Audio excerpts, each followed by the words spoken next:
Şimdi Murat.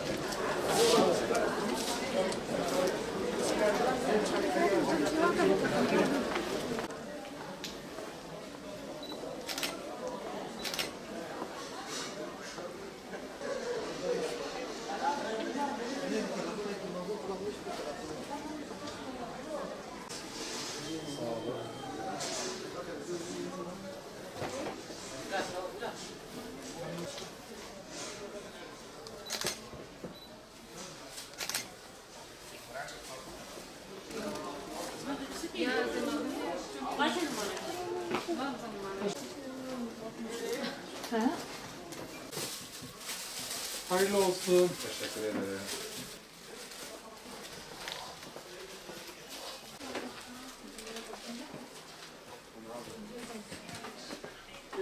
Sen mi aradın? Nasıl ne bu? Botlar benzini.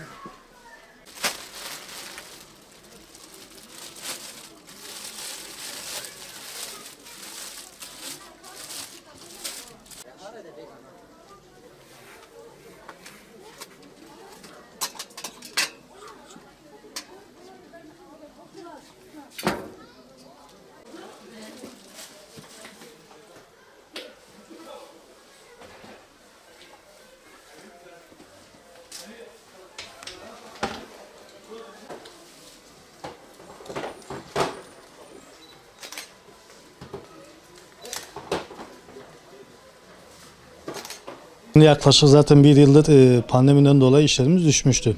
Bir de bunun üstüne hafta sonu yasakları yaklaşık 3-4 aya yakındır. Cumartesi, pazar günleri de kapalıyız. Tabii ister istemez bizi çok etkiledi.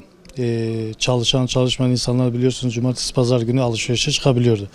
Pandemiden dolayı zaten çıkmıyordu. Bir de üstüne bu yasaklar olunca da yani hem halk çıkmamaya başladı. Zaten mecburi artık eve kilitlendik. Eve kilitlenince biliyorsunuz artık çoğu kişinin yeme içmenin dışında başka düşündüğü bir şey olmuyordu. Bu yüzden bizi çok etkiledi. Tabii yaklaşık herhalde bu bir haftadır da yasaklar bitti.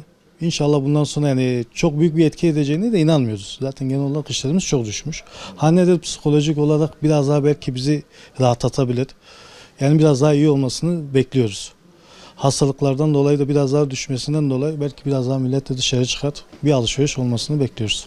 Gerçekten de şu 3 aylık süreç içerisinde bu hafta sonu kısıtlamalarıyla biraz zorluk yaşadık esnaf olarak. Bu zorluk süreci içerisinde bu hafta sonlarının kalkmasıyla bir nebze bir umudumuz oldu. İnşallah beklentilerimiz var. Bu beklentiler doğrultusunda bu hafta sonunda her şeyi göreceğiz. Piyasaya nasıl olumludur, nasıl etki ediyor, esnafla nasıl faydası oldu onu göreceğiz.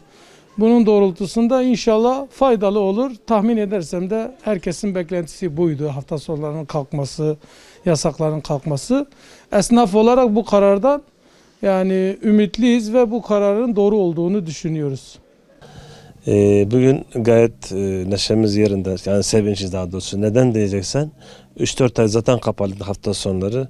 Bu hafta sonu kalkmasından dolayı biz ister istemez iş konusunda biraz umutluyuz. Ki öyle umuyoruz da. Takdir edersin ki bir seneden beri hastalık var dünyada, ülkemizde, şehrimizde. Bu konuda herkese bir sıkıntı vermiştir. Biz tabii ki özellikle esnaflar çok vermiştir. İşler %80 düşmüş. Kira derdi, yok işçi derdi, yok mal satmama derken bugünlere geldik. Temennim Allah'tan bugünlerin geçmesidir. Umudumuzun hafta sonu sürekli aç kalmasıdır. Tabii o zaman işlerimiz daha da rayına oturur. Bekliyoruz. Bekliyoruz yani. İnşallah yasaklardan sonra inşallah iş iyi olur. Bekliyoruz, umut ediyoruz. 3 ay hafta sonları, bir günde yılbaşı tam 25 gün kapalı kaldık. Yani ortalama 25 gün. Kapalı kaldığımız günler yani en çok iş yaptığımız günler. Hafta sonları memurlar hepsi dışarıda. O zaman iş yapıyorduk. Bizim için kötü oldu tabii. İnşallah bundan sonra iyi olur.